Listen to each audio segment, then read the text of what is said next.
Pessoal, muito boa noite.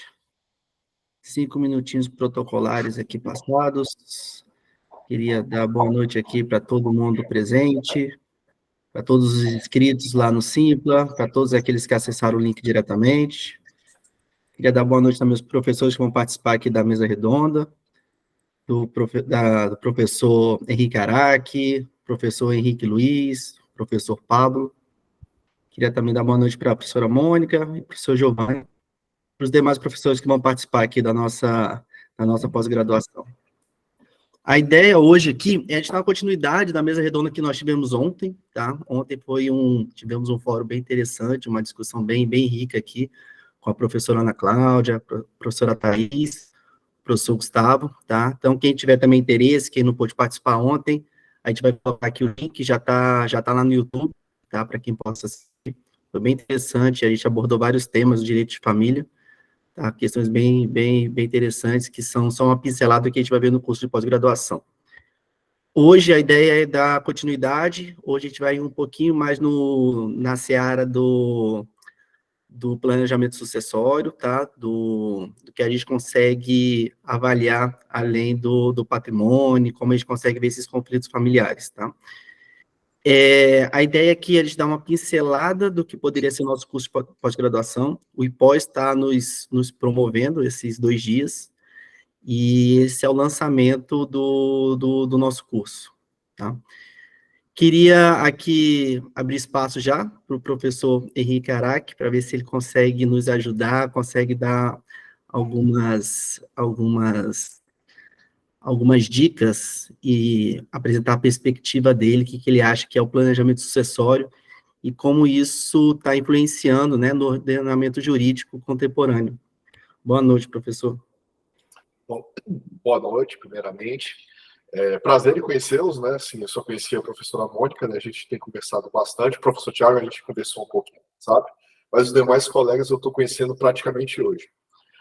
Bom, meu nome é Henrique Araque, eu sou professor há bastante tempo de direito empresarial, mexo com isso, e tenho um escritório também aqui em Brasília, que é fundamentalmente, vamos dizer assim, essa questão de planejamento sucessório, não apenas outras operações societárias, mas principalmente estruturação societária com foco em planejamento sucessório. Olha, eu devo te dizer que nos últimos ano e meio, 2 anos, é uma coisa assim, estrondosa.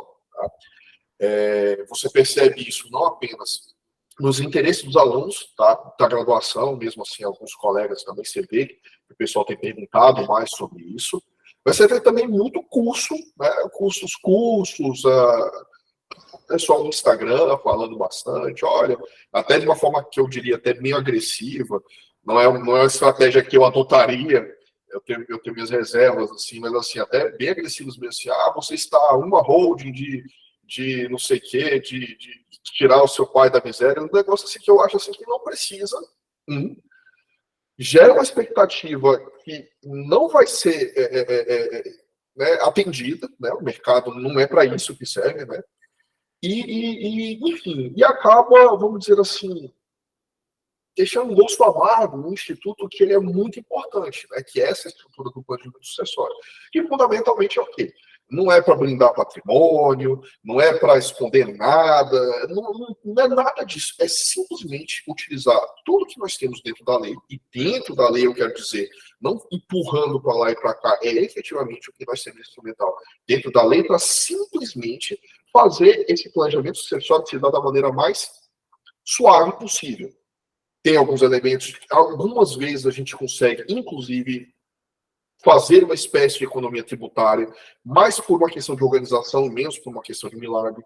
A gente consegue antecipar problemas, potenciais problemas entre sucessores, porque fundamentalmente assim, 7 em cada 10 casos que chegam aqui para a gente tem uma questão familiar intrínseca complicada, às vezes 2 famílias, às vezes, né, filhos fora do casamento, às vezes dentro da própria família não há uma harmonia, ou pelo menos ela é, vamos dizer assim, complicada e é interessante a gente trabalhar. Então, o que é o planejamento sucessório? É simples assim, é a gente negociar, estabelecer as regras do jogo antes do jogo começar a ser jogado. Fundamentalmente, é isso. Eu vou estabelecer como as coisas serão negociadas, como as coisas se darão antes do problema. Isso serve para planejamento sucessório, isso serve para estruturação de sociedade, isso serve para reestruturação de um grupo econômico. Tudo isso eu vou estabelecer as regras do jogo antes do jogo começar. Porque quando o jogo começa, os interesses econômicos surgem, você não chega a um acordo. Fundamentalmente, você não chega a um acordo. E, normalmente, quando a gente começa com essa estrutura do planejamento sucessório, né, a gente tem uma figura familiar forte. Pai, uma mãe, um grupo familiar um pouco mais forte que consegue ajudar a gente a conduzir as negociações, ajudar a gente a conduzir essa situação antes, quando a sucessão se abre, quando a questão financeira se expõe, a gente tem mais dificuldade de trabalhar. Então, eu acredito assim, que o panorama geral para o planejamento sucessório, ele tem que, primeiro, tirar daqui dessa história, né, que esses advogados de palco colocados ficam colocando, não é um instrumento milagroso, não serve nada disso botar isso aqui na realidade, como apenas mais um instrumento que nós, profissionais do direito, temos para oferecer, né, tranquilidade de vida para os nossos clientes. E se querem, é um único instrumento, né? Que o pessoal sempre fala assim, hold. Ele não é nem de longe um único instrumento possível, necessário e útil em todos os casos para o planejamento sucessório. Ele é muito bom, tanto é que ele se dissemina com uma facilidade tremenda, mas ele não é o único, nós temos vários outros. Então, é importante, né, principalmente para quem está nos vendo, nos assistindo, estou vendo aqui a faixa etária do pessoal bem mais novo, para vocês não caírem nessa. Holding não é a panacea de todos os males, não é a função para tudo, sequer é adequado para, assim, todos os casos. Muitas vezes, se você fizer uma holding, você vai tornar a operação mais cara fazendo certo. Porque fazendo errado, então, meu caro, existe uma estrutura que está aí no mercado que ela pode comprometer mais de 45% do patrimônio do seu cliente só por você ter feito 2, 3 contratos. E aí, meu caro, assim, direito, profissão do advogado é uma profissão, vamos dizer assim, né, de obrigação de meio, de obrigação de meio em quase todos os casos. Nesse caso em particular, o senhor foi chamado como especialista para organizar o patrimônio da maneira mais eficiente possível. Se você, com essa pataquada, você comprometer 45% do seu cliente, do patrimônio do seu cliente, você responde, tá? Eu sei, viu, Thiago, eu falei demais aqui, depois eu estava vendo aqui, eu tomei muito tempo aqui, tem uns colegas aqui. Nada, é isso mesmo, professor, é isso mesmo. A conversa é bem fluida mesmo. E você tocou em alguns pontos bem, bem interessantes que a gente tratou muito ontem, né? Que é exatamente a questão do conflito, né? Então, assim, quanto melhor você fazer um planejamento, melhor você prever algumas situações, lá na frente, algumas situações vão ser muito mais fáceis de lidar, muito mais fáceis de resolver, né? A gente tratou bastante, inclusive vou falar de novo, quem quiser, tiver interesse, entra lá no YouTube, que a gente falou bastante sobre essa questão dos conflitos familiares. Obrigado, professor. Mas pegando esse gancho também, queria chamar o professor Henrique Luiz também para falar um pouquinho o que ele entende que seriam essas estratégias. O professor Henrique Araque falou um pouco da holding e tudo mais, mas quais são as estratégias mais atuais hoje para pensando na proteção do patrimônio? Boa noite, professor. Boa noite a todos. Meu nome é Henrique Coelho, também sou advogado, estou lá também no programa de pós-graduação Lato Sensu do CEUB, sou lá mestre pela casa. Eu não tenho muito até sobre esse tema a acrescentar, sobre o que o professor Henrique, meu xará, aí, já adiantou. O que eu tenho visto aqui da minha vivência é que, infelizmente, nesse momento passado aí da pandemia que nós enfrentamos, e a preocupação com a sucessão, ela aumentou demais, né? Ela aumentou muito. O número de pessoas querendo saber sobre testamento, por exemplo, querendo fazer um testamento, isso aumentou demais. E isso, vamos lá, o testamento resolve essa situação? Tem uma resposta correta para isso? Não, mas eu entendo que é uma questão, por exemplo, que ela não impede o inventário, tem todas as travas legais, né? Então, assim, o que eu vejo, dentro do que o professor Henrique falou, a holding patrimonial aí familiar é o caminho, vamos dizer assim, é o assunto da moda. ainda que não seja uma coisa nova, né? Mas até por essa preocupação aí das pessoas, por esse momento terrível que nós passamos, é o assunto da moda. Mas eu também faço a mesma ressalva que o professor acabou de fazer, não tem uma receita de bolo para isso, né? Não há uma receita de bolo, obviamente. Isso não se aplica a qualquer caso. E eu digo isso também para você colocar isso na cabeça do seu cliente, que não se aplica para o caso dele. Ele vai ter, na verdade, uma perda patrimonial, ele vai ter um prejuízo. Ele vai se complicar. E, por outro lado, também, muitas vezes já chega um cliente aqui que foi orientado por outro profissional nesse sentido, e também não sabe muito do que está falando, é uma miscelânea que é preciso primeiro conhecer um pouquinho disso, mas respondendo objetivamente, Thiago e colegas, a holding patrimonial hoje, existem várias formas aí, né, de uma previdência privada que seja, uma doação com encargo, e vários outros, né, outros tipos de proteção aí existem, mas na minha vivência profissional, o tanto de gente que atualmente entende, vamos dizer assim, de holding, não está escrito, viu? É um assunto sério, é um assunto que as pessoas... Eu chego advogado aqui, professor Henrique, falando de holding como um tipo societário, aí a gente nem prossegue nesse caminho, né? O pessoal chega assim, não, e a SLU, que não sei o que, eu falo assim, ó, gente, SLU aqui em Brasília é o sistema de limpeza urbano. Aí você fica assim, você, cara, meu Deus do céu. Aí tem sempre assim, não, porque fulano de tal botou uma cláusula de drag aluga, você, tá, querido, é você, sua mulher e seu filho de 3 meses. O mais importante é isso, não essa forma aí, essa estratégia, vamos dizer assim, não é para todo mundo, já começa aí, né? Então, por exemplo, um tema desse ser tratado na pós-graduação com mais profundidade, com mais seriedade, eu acho que é benéfico para todo mundo. É para o cliente, é para a gente que é profissional do direito, né? Não pode vulgarizar, né? Que infelizmente, na minha modesta visão, eu acho que é o que está acontecendo, né? Mas eu não tenho muito a acrescentar pelo que o professor Henrique falou, não. O professor acrescentou até demais. Caramba, também, né? Hã? Eu falei tanto também, né, bicho? Não, mas isso aí é sempre uma alegria. Foi excelente, acrescentou até demais, inclusive. E acho que a ideia do curso é exatamente essa, né? É a gente começar a tornar alguns advogados especialistas em alguns temas, né? Esse é o nosso grande propósito. E vocês já citaram, e eu queria, inclusive, escutar um pouquinho do professor Pablo, tá? Vocês já comentaram, mas assim, essa importância exata de você entender um pouquinho da teoria e um pouquinho da prática, né? Porque como vocês falaram que muitas pessoas leem, acham que é interessante, mas na prática a coisa é um pouquinho diferente, né? Então, como juntar essa teoria dessa prática, a importância dela? Bom, boa noite, Thiago, boa noite, professor Giovanni, professora Mônica, professor Henrique Luiz, professor Henrique Araque. Nos encontramos num momento não muito bom há pouco tempo, mas foi ótimo, é sempre bom te reencontrá-lo.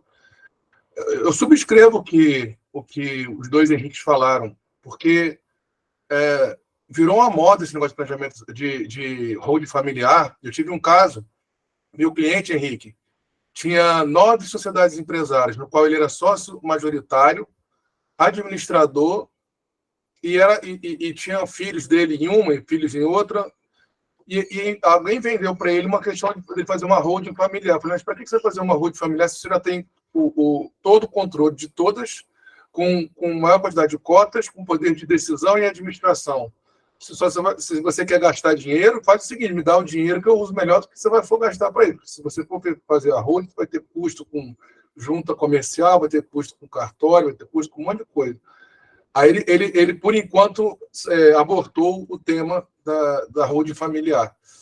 Mas essa que é a questão. O planejamento sucessório não pode ser confundido com o testamento. O testamento é só um instrumento no qual eu posso fazer o planejamento sucessório. O planejamento sucessório, pessoal, ele tem pelo menos 4 funções. Uma criar mecanismos de proteção para quem está em situação de fragilidade e vulnerabilidade. Você pode ter um herdeiro ou uma herdeira que tenham uma situação diferente das demais, você pode fazer um movimento sucessório para proteger essa pessoa sem violar a igualdade, né? Aos desiguais na sua desigualdade. Previsão para reserva de fluxo de caixa para subsistência familiar, manutenção de negócios empresariais e não empresariais, posicionamento adequado dos bens frente à necessidade dos herdeiros e herdeiras.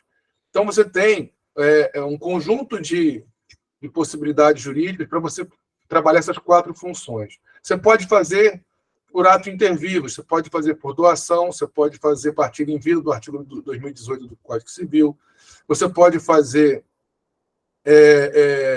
cessão de titularidade real, por exemplo, eu cedo para o professor Henrique a superfície da área que eu tenho e ele vai construir um empreendimento lá e a gente faz essa divisão já em vida, se ele for meu herdeiro.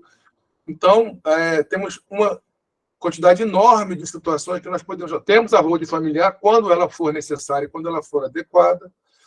Então, o mais importante, pessoal, é que para você trabalhar com planejamento sucessório, com direito das sucessões, com direito das famílias, você tem que saber direito civil e direito empresarial.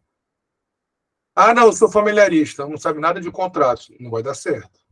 Ah, eu sou tributarista, mas não sabe nada de direito das coisas, não vai dar certo.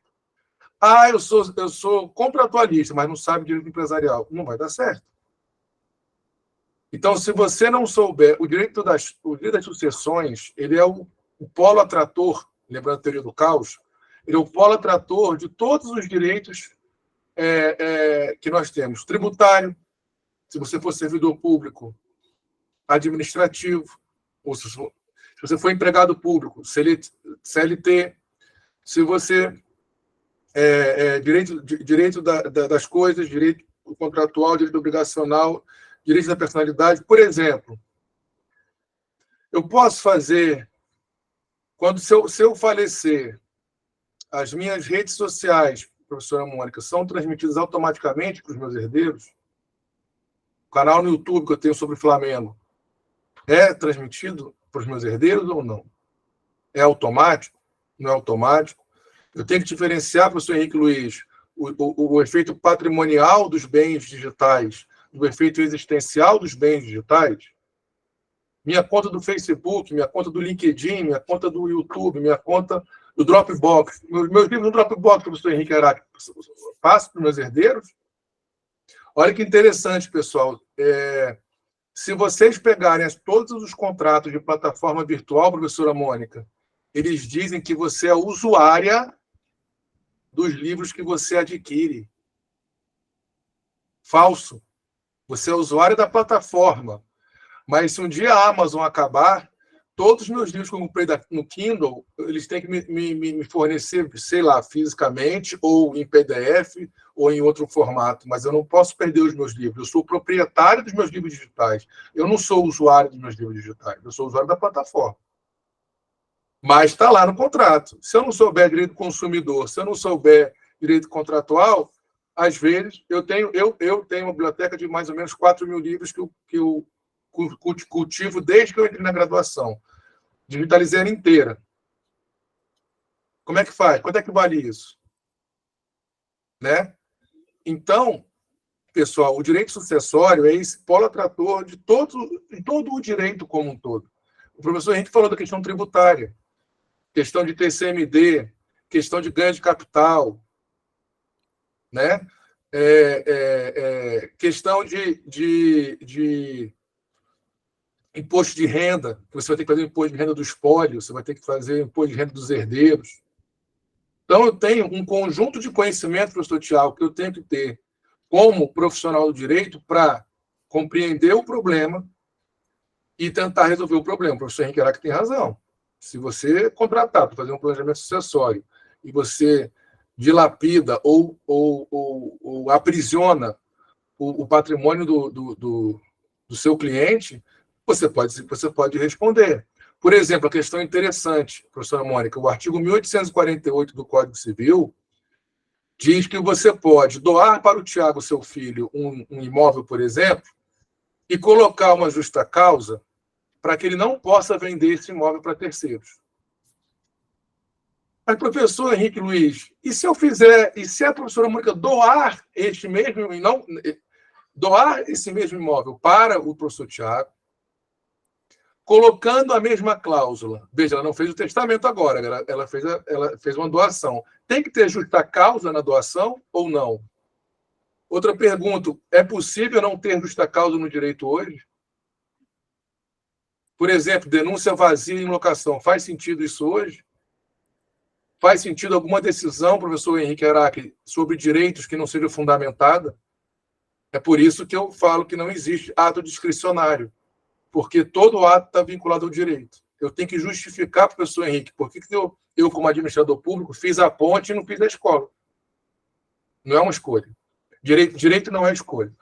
Então, esse tema do planejamento sucessório é tão interessante porque a gente pode fazer uma gama de negócios jurídicos, inclusive pré-processuais, que vão se transformar, talvez, em processual no futuro, e negócios de direito material, para organizar o patrimônio de quem possui e organizar, evitar o máximo possível que essas pessoas entrem em conflito após a morte, porque um inventário em conflito não acaba nunca. Eu estou com um inventário aqui desde 2014 e o negócio não anda.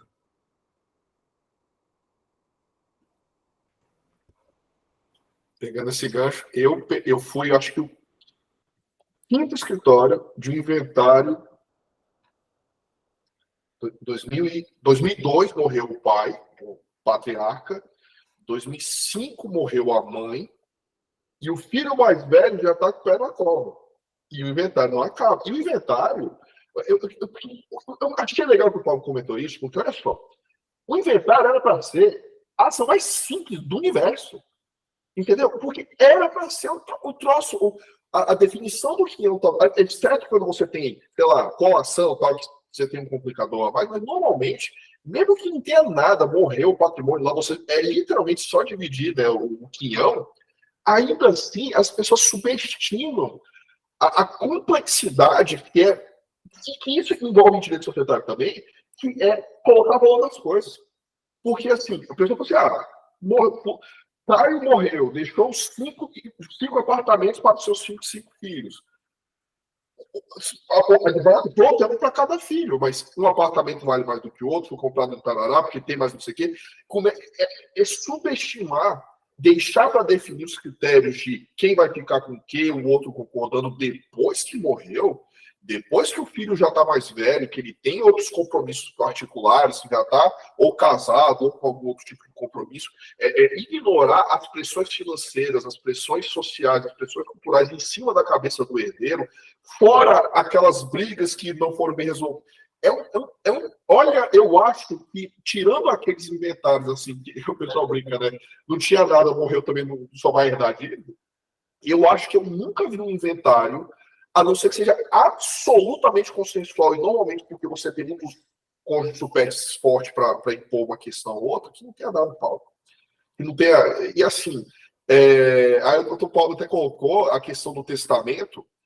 Curiosamente, eu acho que eu nunca tinha manipulado um testamento, já tem algum tempo de formado, tem um tempo de carreira aí, até um ano e meio atrás. Que efetivamente, porque as pessoas simplesmente, brasileiro, né, com essa coisa, vai falar de testamento, tá traindo, já tá pensando na minha morte, aquela coisa toda, e não pensa quanto problema você pode contestar o testamento? Pode contestar o testamento, você tem todo aquele instrumental. Mas quanta coisa você já não poderia adiantar, né? Então, assim, de novo, e pegando esse gancho, que eu acho que não... Eu sei que eu estou sendo repetitivo, o professor a gente já falou, o professor Paulo frisou, eu vou frisar de novo. Planejamento sucessório é um trem tão intrincado, com tantas áreas do direito, que eu questiono de verdade, assim, quem bate no peito e fala que puxa todas essas vertentes sozinho. Sabe, aqui tem um advogado aqui de Brasília, que ele bate no peito e fala que tem 13 pós-graduações. Mas, porra, processo civil, família, tributário, penal, empresarial, né? Falou isso na minha cara, empresarial, civil, tal. Você, rapaz, mas tu é assim, é o Leonardo da Vinci Né? Aquela coisa. Impossível. Cara, eu mexo com isso. Aqui ativas, eu tô com 12. 12. Não problema de sucessório, assim. Holdings, entre outras coisas, assim, 12. Quer dizer que eu, sozinho, eu tenho que aprofundar no nível que me exigir em direito societário, que é a minha praia, direito societário.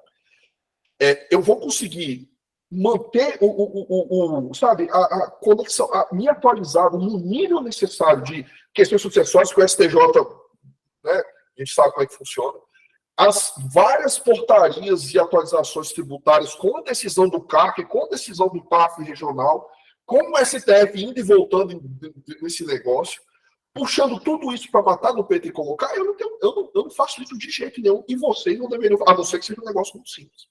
Estou mexendo muito agora, não sei se chegou para vocês também, estou mexendo muito agora com o pessoal do agro. O pessoal do agro tem umas características muito interessantes. Aquele patrimônio, assim, abstrato, porque é um número assim que você não consegue compreender, numa informalidade tremenda, com uma dificuldade, porque eles têm assim, eles, assim, eu estou generalizando assim, mas dificuldade de lidar com essas questões abstratas e de compreender, porque o cara do agro, normalmente, ele carrega tudo no CPF. Toda a atividade, toda a concentração, todo o patrimônio, tudo no CPF do cara. E uma das coisas que eu brinco, eu falo assim, eu pergunto assim, aí, quando é que o senhor está planejando morrer? Porque quando você estiver perto da tua data da morte, a gente vê. Porque o cara, eu falo assim, rapaz, você não vai viver para sempre. Nesse aspecto, você não vai viver para sempre. E outra, aí querer que eu saiba, ao mesmo tempo, não é só direito tributário, é direito tributário do agro, que é um mundo à parte. Mas questões sucessórias peculiares, porque muitas vezes esses casamentos são antigos. Então isso ainda tem aqueles casamentos assim, diante da lei do divórcio, que propaga, que vai, que adquire patrimônio, que separa, que junta, que puxa. Então assim, gente, não tem problema nenhum você pedir ajuda. Aliás, é recomendável. Pô, por que você não pode puxar um cara especialista em direito civil mesmo, ou civil no geral, assim, mas sucessório, para você pegar e puxar e fazer junto com a pessoa, puxa um cara de tributário, puxa um bom contador que sabe o que está fazendo, que vai ter que tocar o negócio depois, para poder organizar. Coordena esse troço. Assim, estou falando do meu ponto de vista, que esse é o trabalho. É humanamente impossível ou uma irresponsabilidade tremenda. Você achar que você está na fronteira do conhecimento de tanta coisa diferente. Só de direito societário, que é a minha praia, que ficou aí parado para quase 10 anos, de 2019 para cá, lei da liberdade econômica, lei da não sei o quê, alterou a legislação de recuperação judicial, mudou a lei das SAs, veio a legislação de saque, que às vezes você tem. Você vai dizer que eu vou ter tempo de, além disso tudo, acompanhar o que a terceira e quarta turma está falando a respeito de questão sucessória, a questão de atualização de. Não tem como. Então, assim. Henrique, uma coisa interessante que você falou, por exemplo, o pessoal trabalha pouco, mais trabalha isso no Brasil, o professor Rodrigo Mazei, lá do Federal do Espírito Santo, a questão da multipolaridade do policentrismo processual aplicado ao inventário. Por exemplo, por que eu não posso utilizar a técnica da recuperação judicial quando eu tenho muitos credores e patrimônio menor do que os créditos que eu tenho que pagar no inventário? Por que eu não posso utilizar, por exemplo, a técnica do superendividamento se eu tenho um herdeiro superendividado ou tenho um decúdio superendividado? Então, assim, o inventário pode ser o repositório de uma utilização, obviamente, adaptada, né, de vários mecanismos que nós temos no direito brasileiro. Eu acho, por exemplo, o mecanismo da recuperação judicial que tem muitas coisas boas, tem muitas coisas também que precisam melhorar. A questão do regime falimentar também, mas a gente pode trazer isso para o inventário. Existe inventário negativo, professora Mônica, em que o patrimônio é menor do que os créditos que tem que pagar para os credores. E uma coisa que o pessoal não pegou ainda é o seguinte, o CPC mudou e disse que, quando eu cito, eu posso citar a parte ré e o interessado. O professor Henrique pode não ser réu no processo, mas ele pode ser interessado. Então, por exemplo, o professor Henrique é credor da professora Mônica, ela falece, ele é interessado no inventário. Ele pode abrir inventário, inclusive, como credor, né? E as pessoas não dão o valor que esse interessado pode ter. Eu posso ser citado como interessado, imagina o que eu não posso fazer. E esse é o ponto. Se a gente não souber, e se não houver essa cooperação de vários profissionais, se eu tiver um problema societário, eu vou atrás do professor Henrique para me ajudar. Se ele tiver um problema de direito civil, ele vai atrás de mim para eu ajudá-lo. professora Ana Cláudia tem um outro problema. Se a gente não fizer isso, vai acontecer o que o professor Henrique falou. Vai dar errado e você ainda corre o risco de tomar uma demanda de reparação de danos pelo prejuízo que você causou ao seu cliente.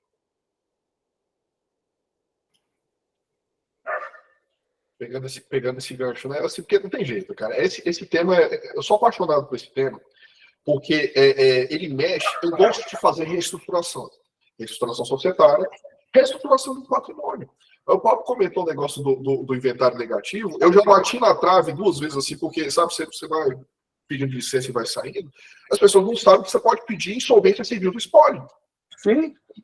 Insolvência civil. Primeiro, ninguém lembra que existe insolvência civil, que é aquele troço que ainda está lá, capenga lá no CPC 73, lá pendente. Não sabem que lá dentro tem uma concordata civil, que tem uma porcaria em termos institucional, é muito ruim, mas a gente tem aqui. Por que não? Eu lembro que antes de sair a lei do superendividamento, curiosidades assim, históricas aqui, paleológicas aqui para vocês, antes de sair a lei do superendividamento, apareceu um cliente que ele tinha uma renda considerável, vamos dizer assim, 30 mil reais no dinheiro de hoje. Você pensa assim, poxa, tudo bem, qual que é a renda desse cara? 2 milhões de reais. Isso assim, como é que mágica que ele fez? A mágica de ficar, chega a cartinha, tem uma oportunidade, cheque especial, o negócio chega em 2 milhões. Esse cara está completa e absolutamente insolvente. 100% do salário dele não paga a dívida. O serviço da dívida. Né? Aí você pensa, pô, mas o que esse cara vai fazer? Vai negociar com o banco? Você está doido, isso não vai funcionar. Aí eu comentei, eu falei assim, peraí, como é que é a característica dessa dívida? É tudo tirografado. Eu falei, insolvência civil. Ele pega, primeiro, desbloqueia, porque o salário dele estava todo comido, consignado, desbloqueia imediatamente isso. Não tinha, né? Não tinha CPC, não tinha nada. CPC não tinha nada disso. Desbloqueia imediatamente. O problema fica para quem tem que ficar, né? O problema, e eu posso salvar esse cara em 5 anos. Ele estava 10 nessa situação. Ou seja, não era um problema meu, era um problema de civil, de direito do consumidor, de não sei. Por acaso eu estava no escritório nesse momento, e aí o pessoal, sabe, liga uma ponta com a outra e não pensa como é que uma coisa pode ajudar a outra. Um outro contrato, professor Paulo, que assim, pouco que a gente trabalha, particularmente, eu nunca vi ninguém trabalhando. No momento antigo da minha vida, quando eu dei direito de contrato, eu estudei, é o contrato de constituição de renda. Está lá no final, lá na boca lá do Código Civil. Pode ser que ninguém use porque não é mais interessante, pode ser que ninguém use porque tem uma coisa melhor, pode ser que simplesmente as pessoas esqueceram dele. Em direito societário, tem um valor mobiliário e, assim, você pega qualquer livro, que eu posso puxar qualquer livro dele, ele é falado, assim, em 3 parágrafos. 3 parágrafos ele é mencionado, que são as partes judiciárias. Curiosamente, deixa eu até ver se eu acho aqui, porque essas coisas a gente tem que pegar e provar. Eu tenho esse livro aí, aqui. Curiosamente, para resolver um problema trabalhista, que o cliente estava querendo saber o seguinte, ele falou assim, cara, era um hospital. Aí pagava o salário médico, aquela coisa astronômica, né? 100 mil reais no bolso, sendo que 25 mil por dentro, 75 mil adeus, nada. Por quê? Né? O serviço. O cara queria legalizar aquela coisa toda, queria de fato, né, pagar tudo contabilizado, né, mas CIA, afinal, e queria sugestões, eu vou tornar acionista, tal, tudo mais. Eu falei assim, não, peraí, o que você está querendo? Né? Questão de direito do trabalho, era um escritório e tal, tudo mais, e eu trabalhava no escritório, inclusive, né, com direito do trabalho, mas sempre dando aula de aquelas coisas que a gente faz no início da carreira. Aí eu pescocei assim, ninguém me chamou na conversa, não, mas vocês estão querendo passar dinheiro daqui para cá, sem se tornar o cara sócio e tal, tudo mais. Eu falei assim, existe um valor mobiliário vetusto, moído lá dentro da lei das SA, que chama parte beneficiárias. Ninguém, assim, cara, você lembra, você puxa pela memória, você lembra que existe um troço desse assim. Eu falei assim, não, tem as partes beneficiárias, tem essa característica, acho que funciona. Rapaz, esse foi o único livro que eu acho. Deixa eu ver se eu consigo. Aqui. O nome do cara é Filomeno. Deixa eu ver. Filomeno com PH. Deixa eu ver se vai conseguir. Filomeno com PH. Rapaz, eu achei isso num sebo, um inferno. É um único cara que eu já vi dando atenção para isso. Por quê? Porque esse troço fica completamente em desuso. Porque não pode para a companhia de capital aberto. Então, assim, né, que é o que o povo normalmente começa a escrever em direito societário, se foca em SA. E componente de capital fechado, normalmente são desse. Rapaz, caiu como uma luva. Mas era um problema de direito trabalhista, que a gente pode resolver com conhecimento de direito societário básico. Todo mundo sabia, vira só, paga dividendo e resolve. Mas não resolvia. Então, assim, quando um cliente chega para você com um problema de planejamento sucessório, esse cara tem um medo que está para. Às vezes ele chega, eu quero montar uma holding. Esse cara não sabe o que ele está querendo. Ele não quer uma holding. Ele não quer uma sociedade. Ele não quer um inventário. Ele não quer um testamento. Ele quer a resolução do problema. Aquela história que o pessoal fala assim, você não está vendendo a furadeira, você está vendendo furo. É mais ou menos isso. O que o cara quer, ou ele passou um medo, quase morreu, e isso acende o alerta amarelo e ele quer resolver, deixar as coisas dele em ordem, né? Ou ele viu alguém do lado dele acontecendo, tendo o patrimônio dele completamente dilapidado, ele não quer que isso aconteça com o patrimônio dele. Ele tem um problema central lá, que às vezes a questão não é sucessória, a questão é emergencial. Às vezes a questão é de uma mediação familiar, porque o problema não é a sucessão, é o agora. É resolver problema, porque isso acontece, né? Porque tem um filho que foi o filho mais velho, foi mais beneficiado, precisa equalizar. Não é um problema sucessório ainda, é um problema atual. Esse cara está ganhando dinheiro agora. Ou então, um caso que eu peguei, o povo está... caso de holding. Holding para cá, holding de cotista, sobe, desce e tal, passa patrimônio para cá, aquela zona. Um dos herdeiros signatários era menor de idade. 10 anos.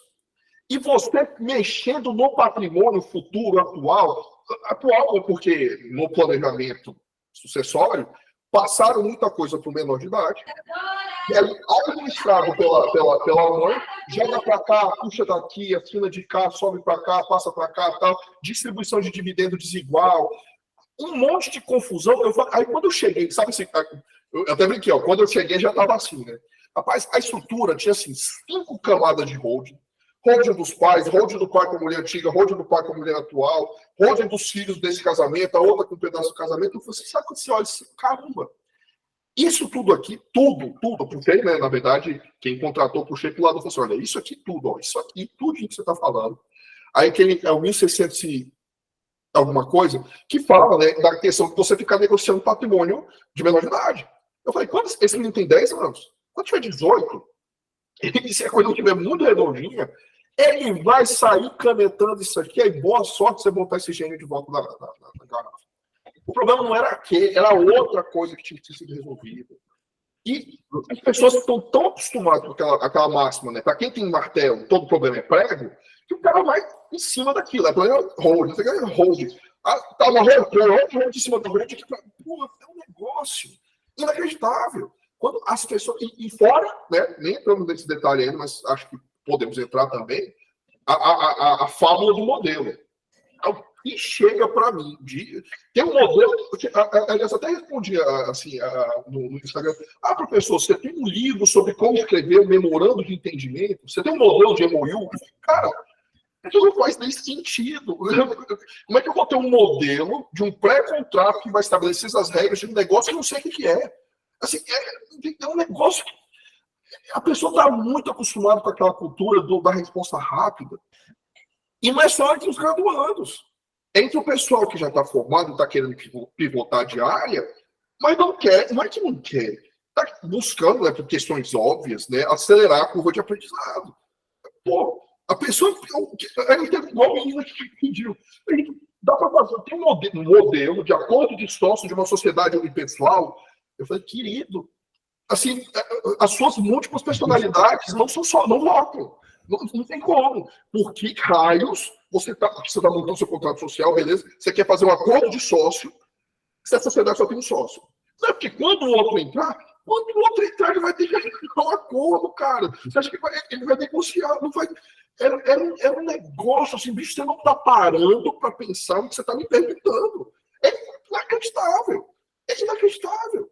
Então, assim, eu acho assim, né, para além da questão da interdisciplinaridade, as pessoas recuaram e pensam assim, cara, ouve, presta atenção, olha para o problema como se fosse novo. Não vem já com o kit de ferramenta pronto, não. Mas o problema, Henrique, é que a sociedade está cada vez mais complexa e as pessoas querem respostas simples para problemas complexos. Isso não existe. Com essa questão da inteligência artificial, só vai sobreviver quem tem conhecimento. Informação e conhecimento. E o que me deixa feliz, professor Giovanni, aqui com o IPOS, é que do que eu escutei ontem, que eu estou escutando hoje, é que nós vamos trazer para a turma informação, obviamente, e conhecimento. Porque não adianta você ter que sair da aula e amanhã resolver o problema do seu cliente. E nós, como professores e professoras, temos que dar os caminhos para você resolver. Por isso que eu fiquei empolgado com o projeto, quando a professora Mônica me convidou, junto com a professora Ana Cláudia, porque é isso que eles falaram ontem. Não existe separação de teoria e prática. Se o professor Henrique não tiver a teoria bem assentada na cabeça dele, não consegue resolver o problema prático. E se tiver uma prática, uma teoria que não serve para a prática, nem teoria é. Então, ou a gente estuda, ou a gente estuda. Porque eu acho que ninguém aqui, né, professor Giovanni, vai querer perder tempo gastando dinheiro com a pós para ficar gazeteando, né? Então, isso me empolga bastante. Eu estou bastante feliz de fazer parte desse corpo docente com pessoas tão qualificadas. Perfeito. Exatamente isso, né? O professor Henrique Araque, inclusive, colocou várias situações, né, que ele fala que situações só do mundo acadêmico a gente tem, mas a gente precisa entender as várias ferramentas, vários instrumentos de entender o problema e tentar conseguir aplicá-los, né? Porque nada adianta a gente saber algumas coisas e saber as coisas até parcialmente e tentar aplicar sempre a mesma solução para problemas diferentes. Então, isso raramente dará certo, né? Eu queria puxar aqui só uma questão aqui que eu acho que é bastante curiosa, bastante moderna aqui, bastante atual, que seria até a disciplina do professor Henrique Luiz. Você pode falar bastante sobre hold, né? Citaram bastante, mas só dar uma pinceladinha, só uma questão geral sobre o que seria empresas familiares, quais são os seus aspectos, quais são as suas características, por que ela está importante, em voga, né? Em relação a esse tema, por favor. Sim, eu estou muito satisfeito aí com o que o professor Henrique e o professor Pablo estão falando, mas eu sou mais modesto. Só do pessoal entender que a holding patrimonial não tem um condão de sumir com passivo trabalhista, assim, só isso eu já me dou por satisfeito, tá? Porque, bom, essa banalização aí que nós estamos, né, falando dela há tempos. A empresa familiar, gente, a gente que trabalha aqui na área do empresarial, você gerenciar uma empresa, eu vou colocar como uma empresa aqui sendo atividade, obviamente, você gerenciar já não é fácil, né? Você vai lidar com um monte de perfil diferente, seja de colaborador, seja do sócio, que você, obviamente, no âmbito ali das sociedades limitadas, né, que é o maior número de sociedades empresárias que nós temos no país, tem uma questão da FEC Societatis que nós sabemos ali, da vontade de ser sócio, permanecer sócio. Isso está longe de ser amizade ou inimizade, também que muita gente confunde, né? Mas já não é fácil. Imagina você fazer isso ombreado com familiares, né? Que muitas vezes não querem ou não queriam ser sócios, né? Estão dentro de uma estrutura dessa, mas não queriam. Então, isso é ainda muito mais complicado, né? Empresa familiar, basicamente, o controle pertence à família, podemos dizer ali, no caso tradicional da empresa familiar, o controle é familiar, a administração provavelmente também é familiar, né? Tá todo mundo ali dentro, provavelmente ali vai ser o sustento de todo mundo, né?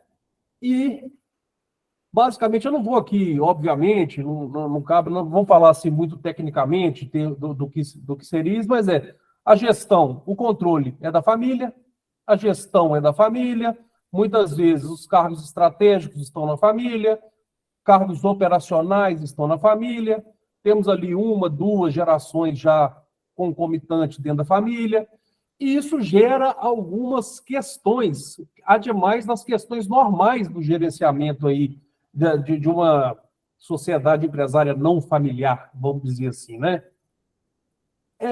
A coisa para mim, eu não vou me estender muito, mas o que para mim é mais complicado, você trazer o conflito familiar para dentro da gestão, ou para dentro. Isso, para mim, é um problema máximo em relação a este tema. Vamos dizer assim, a ocorrência do conflito, muitas vezes, não está dentro da sociedade, né? A ocorrência do conflito vem de antes, e ele vem de fora, vem do seio familiar, e ele vem sendo arrastado. Isso, para uma gestão, é a morte, é péssimo, é travar, é não exercer a atividade, né? Isso, para mim, é muito difícil. Como é que você contorna isso? Você vai pôr no papel. Vamos fazer um acordo de gestão, vamos fazer um acordo de sócio, vamos definir A é A, B é B, C é C. É isso. Esse problema, para mim, é um problema que, se não for, aí eu quero ouvir os colegas depois, normatizado, malversando, ou, como melhor, se não houver uma mudança de cultura, está fadado ao fracasso. Você vê aí, o Sebrae, por exemplo, tem dados aí, a grande maioria das empresas familiares hoje não chega na terceira geração. Não chega na terceira geração. E muito, por isso que eu estou pegando esses conflitos no núcleo familiar. Se você for pegar uma amostragem, se você for pegar lá as dissoluções parciais, se você for pegar os casos de falência, a origem está aí. Na assimetria de informações, às vezes são irmãos, um irmão tem informação, o outro não tem.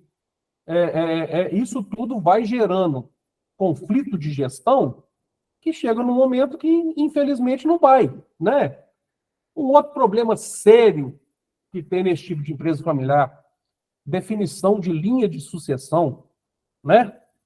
Porque numa sociedade, eu vou falar aqui como empresa, me perdoe, numa empresa normal, vamos lá, o fundador ou ele se afastou, obviamente já tem ali toda uma forma pré-definida de quem vai assumir, ou pelo menos uma expectativa de quem vai assumir, qual é o perfil que nós queremos que assuma, qual é o perfil, né, que vai levar adiante a sociedade, a atividade, né? Então, isso é uma outra questão também, que é peculiar e que tem que ser definida, né?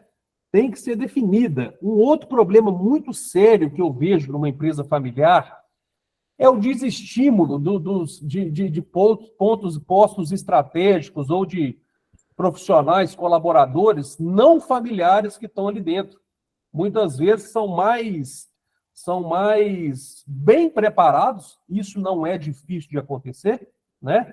São mais bem preparados e são preteridos, porque não tem esse laço sanguíneo, esse laço de parentesco, né? E um outro problema muito sério também que eu vejo que está dentro disso como eu disse ali, em algum momento nós temos duas gerações. Temos uma geração de jovens com uma cabeça que está emergindo, que está subindo, ali dentro da família, uma segunda geração, por exemplo, e temos uma primeira geração que está lá nos postos chaves de uma determinada sociedade, e esse conflito de ideias, conflito de pensamentos, isso também é um problema. Geralmente, os fundadores, eles são mais conservadores, uma outra ideia, né? Uma outra concepção de gerir o negócio. Outras vezes vem uma segunda geração, que, por exemplo, esse novo gestor, ele tem outra visão, ele pode ser até mais bem preparado, vamos dizer assim, academicamente, ele tem ali uma vivência, ele teve uma vida mais fácil, a verdade é essa, né? Ele conseguiu se preparar, Muitas vezes o fundador se preparou ali, apanhando na prática, né? Conheceu na prática. Isso é um problema. O mais jovem, ele tem a tendência de assumir mais risco, né? O conservador, ele é mais difícil, né? Então, o importante aí também é você conseguir gerir isso e mesclar isso, né? Tradição é tradição, mas inovação é inovação, não é isso? Isso é muito importante. Então, deste tema, sobre as empresas familiares, que obviamente durante o curso aí nós vamos desenvolver muito mais, nós temos que, dentro aí da interdisciplinariedade que é necessária, né, para a gente falar de empresa, nós temos que falar um pouquinho, pelo menos, de teoria geral, né, não tem como a gente não tratar desses temas hoje em dia, mas a gente vai aprofundar mais. Se eu puder elencar 2 pontos aqui, é esse. O conflito familiar atrapalhar a gestão da empresa, certo? E o conflito de gerações, que aí são 2 conflitos diferentes, né? Que podem estar, inclusive, conjuntamente. Por isso, você vai lá no dado, nem 5% das empresas familiares chegam na 3ª geração, né? Então, eu acho que esses são pontos de atenção que a gente tem que trabalhar e observar. E é nosso papel também aqui do advogado que está na área, que está ali atuando junto a determinada sociedade, a determinada empresa, está preparado para isso também, que muitas vezes a gente, isso vai se desenvolver um dissídio societário e a gente vai estar lá no meio, né? Inclusive para o papel do advogado atuando nos mecanismos de governança, né? Gestão, né? Medidas de compliance, medidas de poder manter a empresa perene por um certo tempo, por várias gerações, né? Não, perfeitamente. Né? Muitas vezes o negócio é bom. Isso. O negócio é bom. A maioria das vezes o negócio é bom. Tanto que o fundador, a primeira geração, foi muito bem sucedido. Mas às vezes a culpa é da primeira geração também, que se deixou perder ali vamos dizer, não acompanhou a mudança do mundo, e muitas vezes a segunda geração quer mudar demais sem ter como fazer, sem ter conhecimento para fazer. Esse ganha-ganha, isso tem que ser um sistema de ganha-ganha, vamos dizer assim, né? Uma ajudando e complementando a outra. Exatamente. Obrigado, professor, pela contribuição. Pessoal, estamos chegando aqui às 9 horas, 1 hora aqui já de evento. Queria perguntar se algum professor tem mais algo a acrescentar, senão eu vou passar a palavra para a professora Mônica para falar um pouquinho do nosso curso. Só um puxadinho que o Henrique colocou, que eu fiquei pensando, que eu já falei isso para cliente meu, tá? Talento não se herda, né? Não é o cara põe aquele self-made man ali, com todo respeito, na década de 60, na década de 70, matou no peito, hiperinflação, que é um brinquedo, assim, que olha, eu tô com 41, eu vivi, assim, criança hiperinflação. Mas eu lembro algumas coisas, eu lembro de desabastecimento. Então, assim, você pegar um cara que tem essa mentalidade, que rastou a família na porrada para chegar até aqui, aí chegar assim, não é a mesma coisa. E se você também não, que é culpa tua, se você não preparou o teu herdeiro, seja lá quem ele for, para assumir o troço, tem a humildade de falar, cara, aqui você vai morrer, você chegou até aqui. Recuar, voltar uma gestão profissional, né, é essencial para a empresa familiar não morrer. A gente tem vários estudos nesse sentido. Talento não se herda e também não se obriga. É porque o cara, você não pode pegar o moleque aqui debaixo do braço. Eu tenho 2 filhos. Pegar e botar aqui, cara, não é só direito, você tem que saber direito empresarial. O moleque não vai querer advogar. Meu filho quer ser engenheiro. A minha filha, sei lá, que quer ser, mas enfim, ele fala, eu vou fazer o quê? Eu vou dar porrada no moleque, puxar até. Não é isso, não é assim que funciona. Henrique, e o grande problema também é que nessa gestão das sociedades familiares, normalmente o patriarca ou a matriarca, ou os dois, eles são muito centralizadores. Eles têm muita dificuldade de descentralizar funções. Então, fica tudo em cima deles. Você falou do agrário, fica tudo no CPF deles. E aí, você até dificulta a passagem de conhecimento, porque você que sabe tudo, você que decide sobre tudo, você que... E aí complica, porque é o que o Sebrae fala, né? Não chega nem na 3ª geração. Não, isso para passar o bastão para a professora Mônica, eu não estou falando isso, não é só assim, isso eu estou falando como dica já para o pessoal que está fazendo pós, tá? Tenta chegar numa empresa como essa. revolucionando. Com as tuas ideias aí de road que joga para cá, com a cor esportística, com tag-along, com um monte de palavra em inglês, com veste, com a da moda agora, com aquele chip que vai. Rapaz, você não vai passar da porta, o cara vai olhar, seu querido. Deixa eu te contar, primeiro, né? Tenta, para de falar inglês, fala em português comigo. Terceiro, porque você, cara, você tentar girar, é uma responsabilidade você tentar girar algo que está no cara, porque as relações com fornecedores, as relações com todo mundo, é com o cara. Você não vai pegar e poder trocar e dizer, olha, agora é essa entidade mágica aqui chamada Hold. Não. Tem que fazer com calma, tem que testar, ver se vai reverberar no mercado, voltar, se não vai afetar juros. Porque o pessoal acha que o direito não sabe fazer conta. Né? Só o fato de você trocar o cara por outro, botar uma PJ que não tem histórico, isso pode afetar a taxa de juros, de multos. Você pode dar um gatilho de um vencimento antecipado cara, não dá. Você tem que testar um pouquinho, testa a água, volta. Primeiro, porque senão você não vai convencer seu cliente. Segundo, porque isso pode virar um negócio assim, absurdo. Mas... E tem essa questão, né, de você... as pessoas têm medo do novo, né? As pessoas têm medo do novo. Então, não adianta. Se você não for com calma, ou é um cara, é uma pessoa que quer fazer tudo que é novidade ela quer fazer e vai se arrebentar, ou é outra, ou outro caso, o cara, qualquer novidade ele reage. Eu vou dar um exemplo para vocês. Eu estou lá na Terra Cap, uma empresa pública, e muita gente continua pensando a Terra Cap, que é uma empresa pública, com base na lei das licitações de 8666, nem a 1473, não.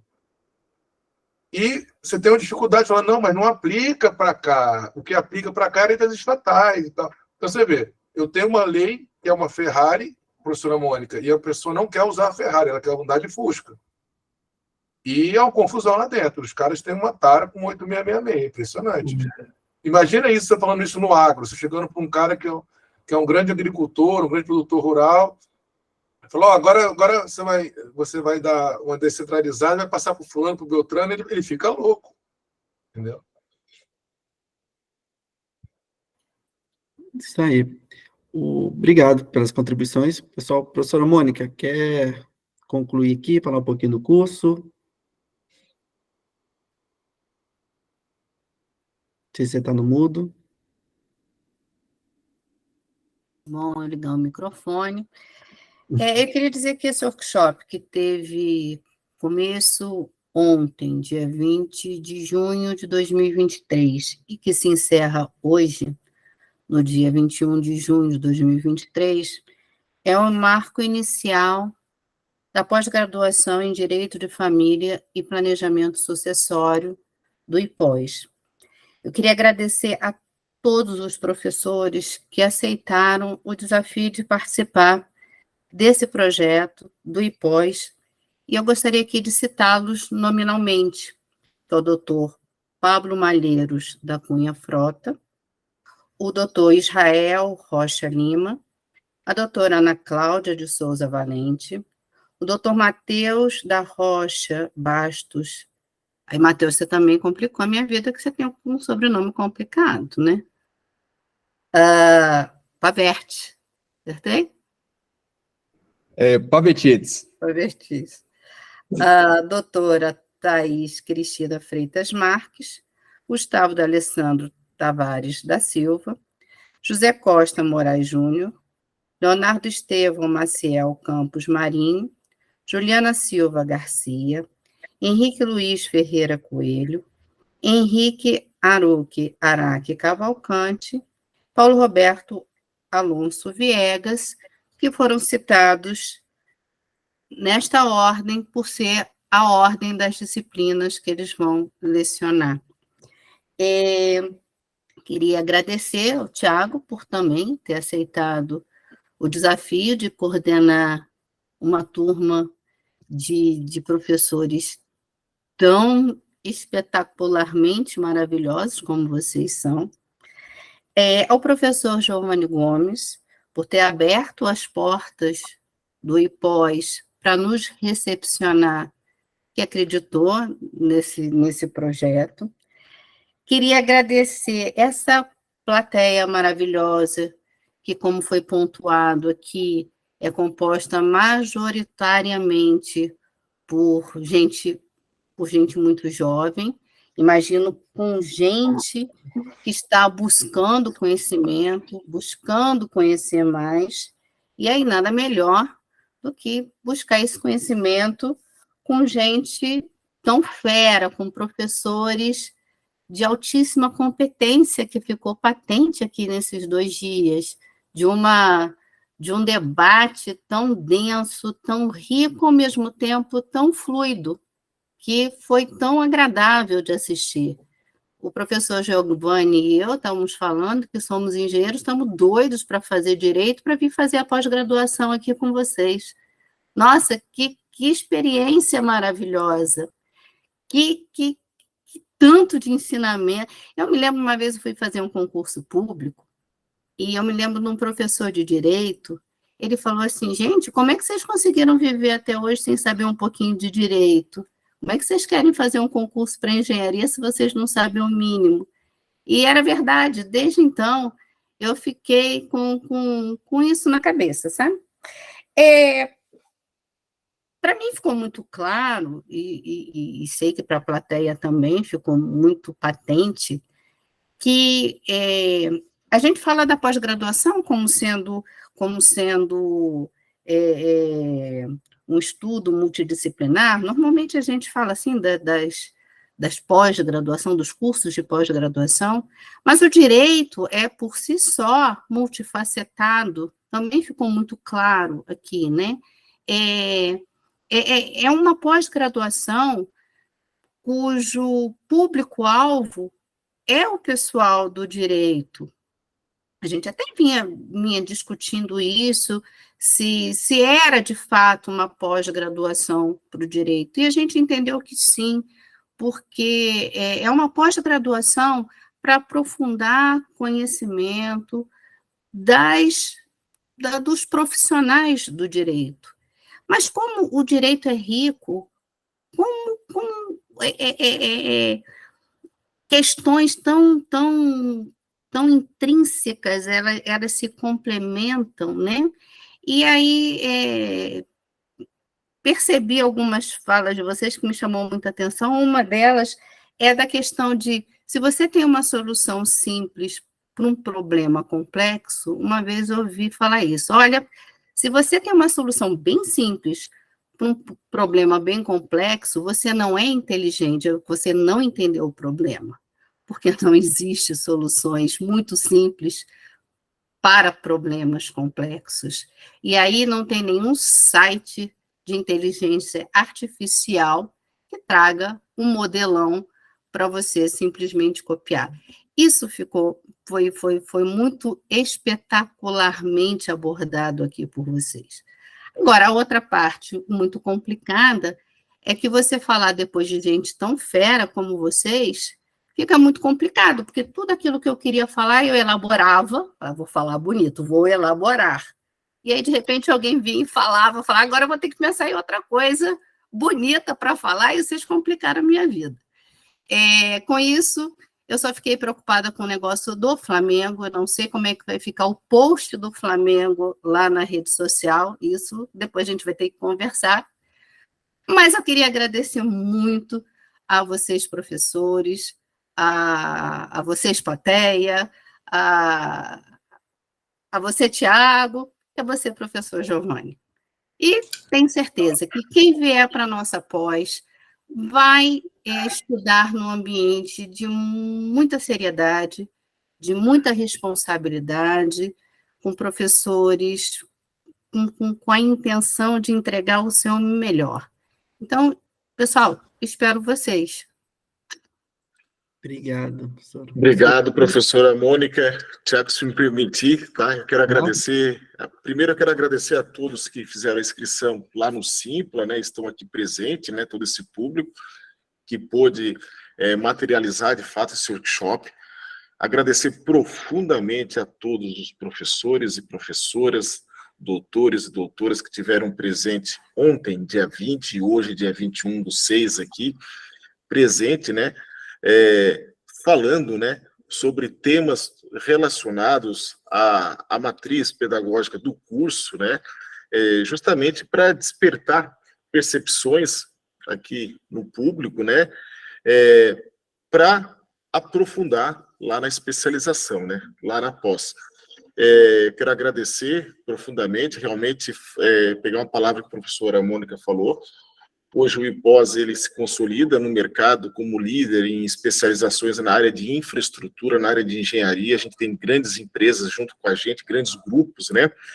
E agora a gente está tentando escrever um novo capítulo, que é ir para a parte de especializações na área de direito, e esse é o nosso primeiro curso, né?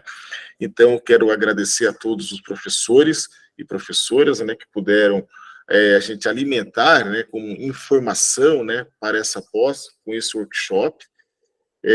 A gente agora vai começar a divulgar mais o curso aí nas redes, aí, ter outros eventos também, para alimentar o nosso início do curso aí. Quero agradecer vocês, né, eu falo daqui de Curitiba, onde o Instituto tem uma base física em Curitiba, né, e a outra base física em Florianópolis, Santa Catarina, falo daqui, e quantos professores aí que estiverem passeando por Curitiba e Florianópolis, né, estão convidados a visitar a sede do Instituto, lá tomar um café com a gente, conversar, e em breve, como falamos numa reunião, né, de alinhamento, quem sabe a gente até se encontra em Brasília um dia para conversar. É isso, muito obrigado, gratidão a todos, e quem se inscreveu no Simpla, vai o certificado amanhã via Simpla, tá bom? E já subimos o workshop 1 hoje para o YouTube. Esse deve estar indo amanhã para o YouTube, lá ficar registrado, lá tudo aquilo que a gente falou, né, informação, lá para ajudar as pessoas lá, tá ok? Obrigado a todos vocês aí. Obrigado, pessoal, obrigado pela participação. Acesse o YouTube, indiquem esses vídeos para as pessoas conhecidas e até a próxima. Boa noite.